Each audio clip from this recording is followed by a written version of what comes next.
Assalamualaikum warahmatullahi wabarakatuh. Alhamdulillahirabbil alamin wa bihi nasta'in wa ala umuri dunya waddin. Assalatu wassalamu ala asyrafil anbiya wal mursalin sayyidina wa maulana Muhammadin wa ala alihi wa ashabihi ajmain, amma ba'du. Yang saya hormati Bapak Alfandi selaku Ketua Jurusan Komunikasi dan Penyiaran Islam, juga sekaligus dosen pengampu mata kuliah Praktek Khitobah KPI B3 Fakultas Dakwah dan Komunikasi UIN Songo Semarang. Dan tak lupa yang saya banggakan, para teman-teman KPI B3 senasib seperjuangan yang saat ini juga menempuh proses perkuliahannya di semester 3 ini. Pertama-tama marilah kita panjatkan puja dan puji syukur atas kehadirat Allah Subhanahu wa taala yang mana telah melimpahkan kita rahmat hidayah serta inayahnya sehingga kita dapat berkumpul bermuajahah walaupun hanya sekedar melewati video, tapi itu tidak bisa membatasi perasaan kita untuk saling belajar, untuk giat dalam menggapai ilmu, untuk bersyukur atas nikmat yang telah diberikan oleh Allah Subhanahu wa taala. Kedua kalinya, Allahumma sholli ala sayyidina Muhammad. Salawat serta salam semoga senantiasa kita haturkan kepada junjungan kita Nabi Agung, Nabi besar Nabi Muhammad sallallahu alaihi wasallam yang telah menuntun kita dari zaman kegelapan menuju zaman terang benderang, yaitu Adinul Islam. Baik, para hadirin yang saya banggakan, teman-teman dan hadirin yang saya cintai, jika kita melihat pada fenomena akhir-akhir ini,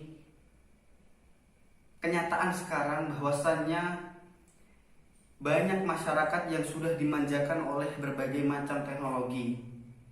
Negara kita, negara Indonesia itu sudah dimasuki pada era di mana era globalisasi itu sudah hampir merata di penjuru negeri ini.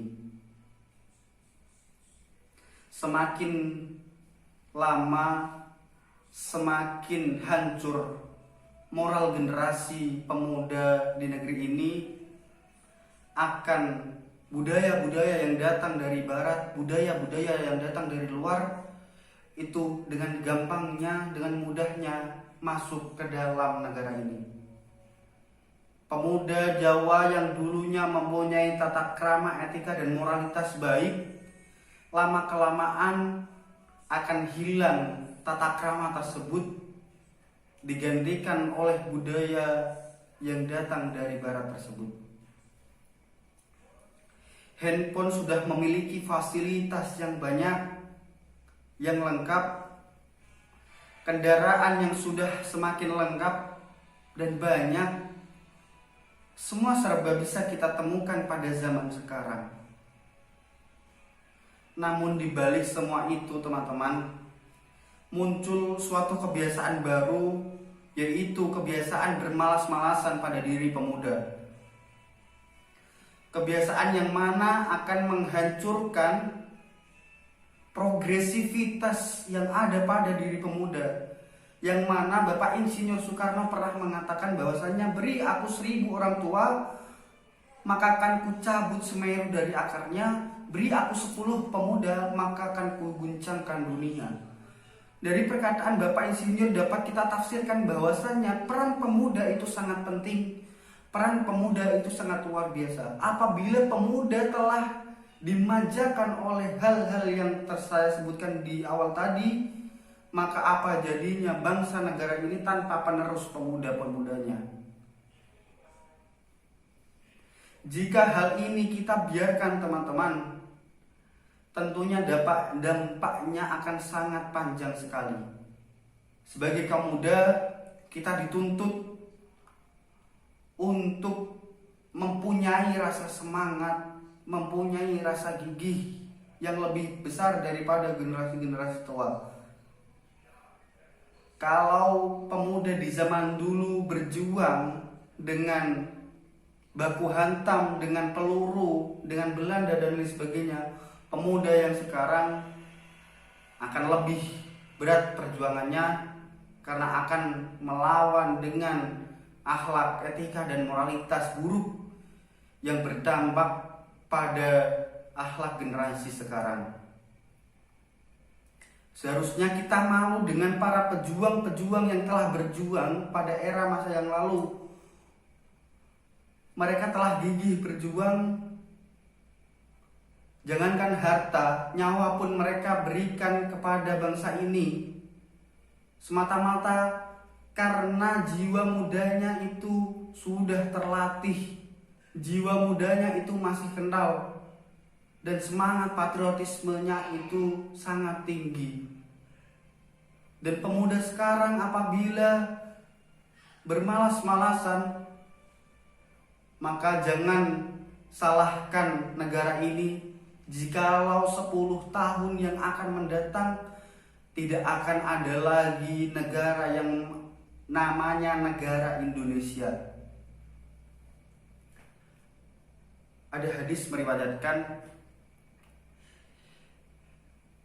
ya'jabu rabbuka min sabban laisat lahu sabwatun. Rabbmu kagum dengan pemuda yang tidak memiliki sabwah. Apa itu sabwah? Sabwah adalah kecenderungan untuk menyimpang dari kebenaran.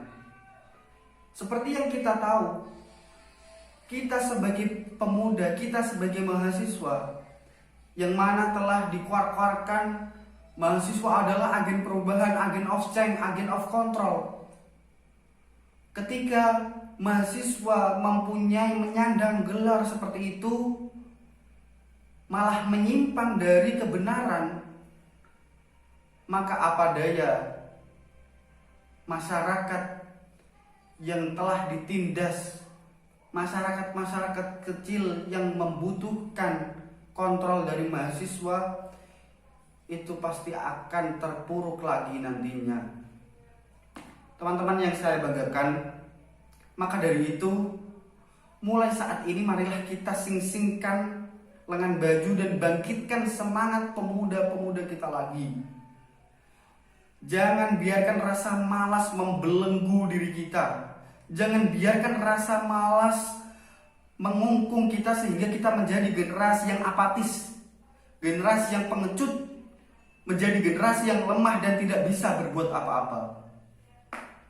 Kita harus bisa menjadi generasi yang dapat diandalkan oleh bangsa, generasi yang menjadi diimpi-impikan oleh generasi tua, generasi yang dapat menjadikan negara Indonesia ini menjadi negara yang baldatun thayyibatun wa rabbun ghafur.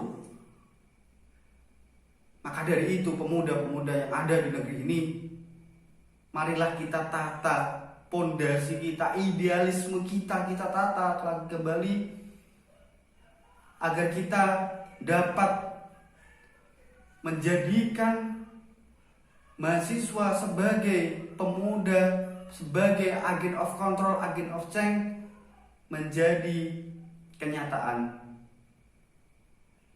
Mungkin dari itu ceramah saya cukupkan sekian. Apabila ada salah-salah kata atau tutur percakapan yang kurang mengenakan di diri Bapak dan teman-teman sekalian, kurang lebihnya saya mohon maaf. Ihdinas siratal mustaqim, wallahul muwaffiq ila aqwamit thoriq. Wassalamualaikum.